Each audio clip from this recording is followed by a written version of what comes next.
Kaziwai zvakare hama, tinokuchingamidzai nemufaro. Nhasi uno tiri kutarisa Pisarema ra40. Tinodaidza chirongwa chanhasi kuti mufananidzo uri muchiringiso. Mufananidzo uri mugirazi.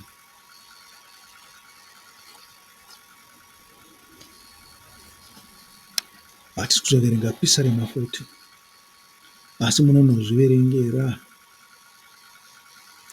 Rinotaura pamusoro peruponeso, asizve uri munyengetero wekukumbira rubatsiro. Mukatarisa mutsara wokutanga unoti, ndakarindira nemwoyo murefu, Jehovha akarerekera nzeve yake kwandiri. Ndimi makambonzwawo vaimbi vachiti, mhinduro yaJehovha inononoka, mhinduro yaMwari inononoka. Hazvifane hazvo nekuti takaona vamwe vakakumbira chinhu chikaitika chiripo ripotyo.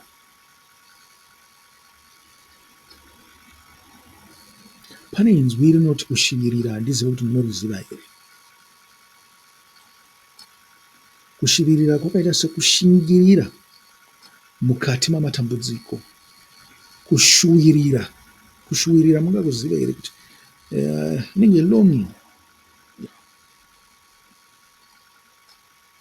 Kushuwirira kuda kwaMwari, uchishingirira neminyengetero.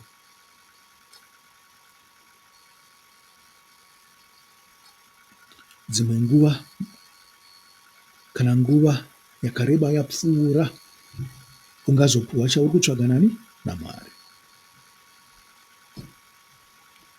Zvinotaurwa neshoko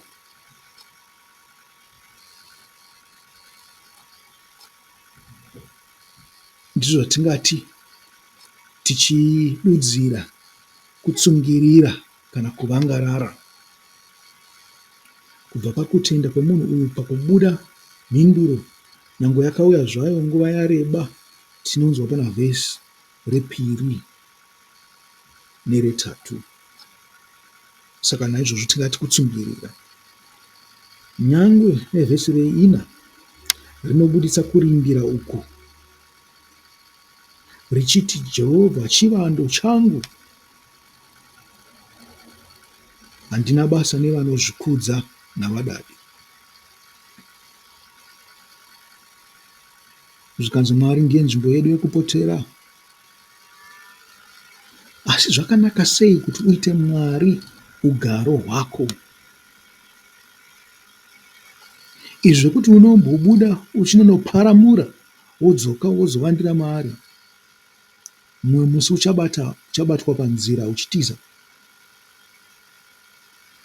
Gara wakavandira maari, gara uchishumira, kuverenga magwaro, kuve munhu wakarurama unotsvaga utsvene.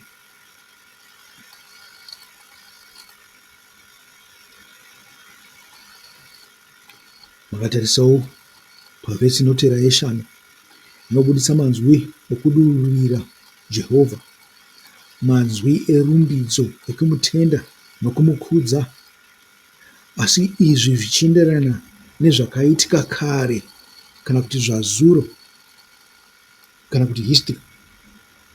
Unenge uchimurumbidza pamusoro pezvakaitika kare, nokuti uri munhu anoziva maitiro ake nezvaakakuitira. Amen. Tasvika pamutsara we6, tinonzwawo zvinoshamisa. Murinda ava kutaura pamusoro pezvinhu zvaakawana pakutsungirira kwake, asi zvinhu izvi ndezvemweya, zvakanga zvisina kukumbirwa, zvakauya kwaari sechipo chinobva kunani kuna Mwari, zvipo zvinopuhwa munhu akarasha uipi achitora kururama. Pamutsara we9 anoti, ndazviona Mwari wangu kuti ndiri mukati mamagwaro enyu, inzwi renyu ichokwadi, ndiri ivhu, imi muri muumbi. Zvandakarayirwa ndakaita, ndini ndiri kurehwa mumagwaro aya. Amen. Paripo panobva musoro wechirongwa chedu chanhasi, kuti munhu uyu zvaanenge achiverenga bhaibheri kana kuti magwaro anozviona arimo. Muri kuzvinzwa kaizvo? Ogoti ndindiri kurehwa izvi. Izvi zvinotaura pamusoro penhoroondo yako. Muri kuzvinzwa? Ichi ndicho chinhu chinoreva kuti wava muKristu, wafanana nani? naIshe wedu Jesu.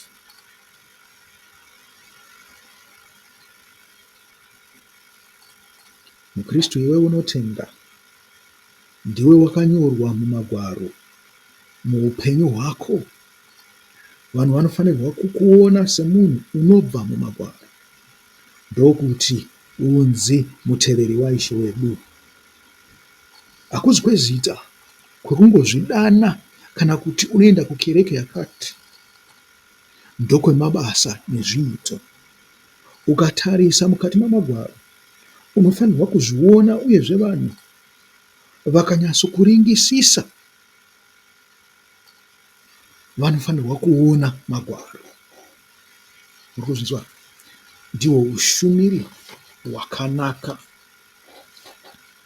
Zvisinei, nyika yakazara namapenzi anotaurwa pana Pisarema ra42 92 kubva pamutsara weshanu kusvikira wenomwe 5-7, zvichinzi havangazvizive uye havanganzwisise. Vanotofunga kuti magwaro aya akanyorerwa vamwe vanhu. Zvakapfuura zvaIshe wedu Jesu zvakapfuura. Isu hazvinei nesu, vanozvinyengera. Asi murindiri anoti pamutsara wetsere wepisarema redu riya ra40, ndinofara chaizvo kuita kuda kwenyu, Mwari wangu, zvirokwazvo murayiro wenyu uri mumwoyo wangu. Zvokwadi, kana usingade Mwari hapana pauchada murayiro wake, asi kana uchimuda zvichava nyore kwauri kuita kuda kwake, nokuti mweya uri mauri uchakuudza kuti zviri nyore. Uko ndiko kudya kwako, hapana chausingakwanisi pazvinhu izvi. Wakanzwa zvichiramba zvichiti kuti siyana nazvo izvi zvemurayiro izvi, ngwarira mweya wekubva kumakomo. MuKristu anofanirwa kugara achiparidza Ishe wedu Jesu waakatenda kwaari, nyangwe asina kuzarura muromo wake. Kuparidza hakuzi kwemuromo basi, ndekwamabasa namafambiro. Mabasa ake ngaamupupurire, mbiri yake ngaiende kure, ichionekwa nokuzikanwa pamusoro poushumiri hwake. Vanhu ngavakuzive kuti iwe uri munhu wakasiyana navamwe. Hauite zvinoita munhu wose, asi zvaunoita zvinoenderana nekururama. Panodanwa zita rako kana kutaurwa zita rako, ngavafungiswe nezita huru ratinotevera raIshe wedu Jesu. Ndizvowo zviri kutaurwa pane mutsara wetsere kusvikira mutsara we10 wepisarema redu ratinaro nhasi, kuti zvose zvamuchaverenga mumagwaro ndizvo zvandiri. Naizvozvo tikatarisa pamutsara unotevera we11 unotiudza kuti murindiri akaita sechitsuwa chiri pakati pegungwa, akaita serambi kana mwenje uri kuvhenekera murima, sechitaitai chinopenya mukati merima. Matambudziko avanovenga Mwari mashoma chaizvo, asi avanomuda mazhinji. Mwoyo wako ngauregere kunoita.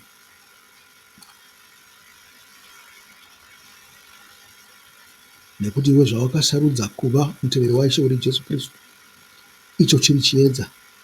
Rangarira kuti chiedza chakakomberedzwa nerima.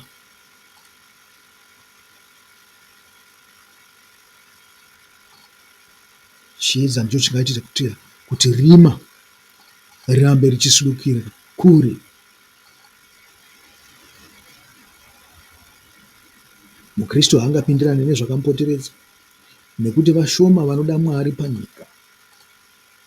Kuzvitarisa, kana une mweya waMwari chaiwo, zvinhu zvinenge zvichiitika munyika zvinokurwadza, zvinokutambudza. Wakatarisa zvinoita vasingade Mwari, zvinokubaya maziso, haungakwanisi kana kudya.